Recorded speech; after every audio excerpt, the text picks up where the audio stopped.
Hey, what's going on, BodyBags? Andrew here. Welcome. I believe it's week 213 or 214, one of the two. So today I have a pretty cool treat for you. It is, of course, full moon week. You're welcome, guys. I chose the theme this month, and full moon's my favorite original releasing companies, like films that are like original to that company. So like,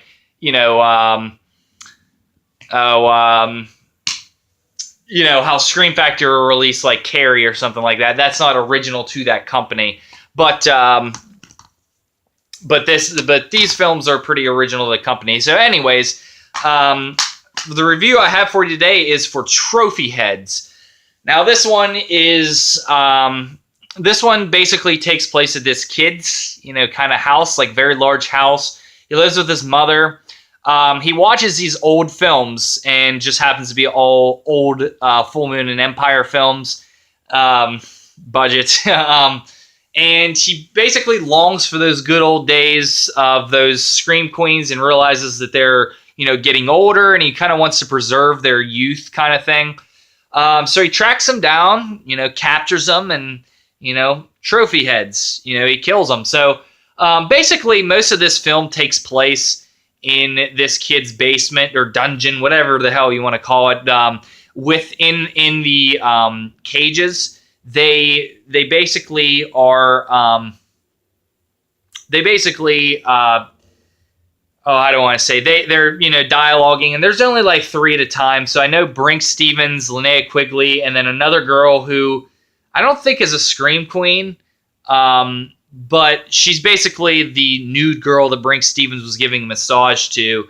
That's kind of like the funny thing is like, that she's nude, and Linnea Quigley is just like super hilarious. Hilarious, by the way, is Linnea Quigley is this super fundamentalist, Christian, and goes around like, "Are you washed in the blood?" Or like, it's hilarious in the film.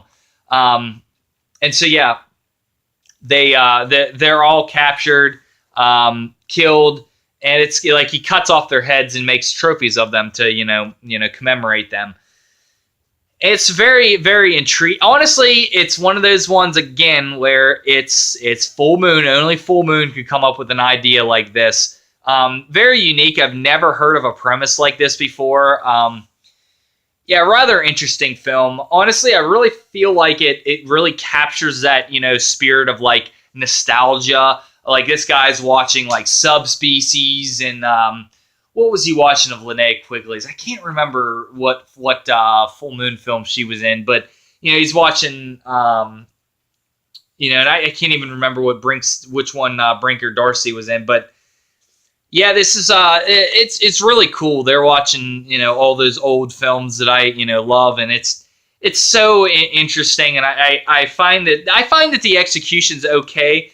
My actually favorite part is when Stuart Gordon is interviewing all of the actresses for a new role. And, they're bringing up like, "Oh, I loved Reanimator" and stuff like that. It's just kind of cool. It's just an entertaining skit part. But, yeah, if I were to give this a score, I'm going to be generous today with this one. I'm going to give it a 7 out of 10. I really enjoyed this film. It's not going to be one that I rewatch very often. It's just a solid watch. It's fun. There's nothing to write home about, but it's entertaining. All right, so that does it. Yay, go Charles Band. Woo, full moon. So that does it for this review. Hopefully you enjoyed it. Hopefully you enjoyed Full Moon Week B. Checking out Derek's review tomorrow, and that closes out Full Moon Week. I actually can't remember what he chose, but man, I look forward to it.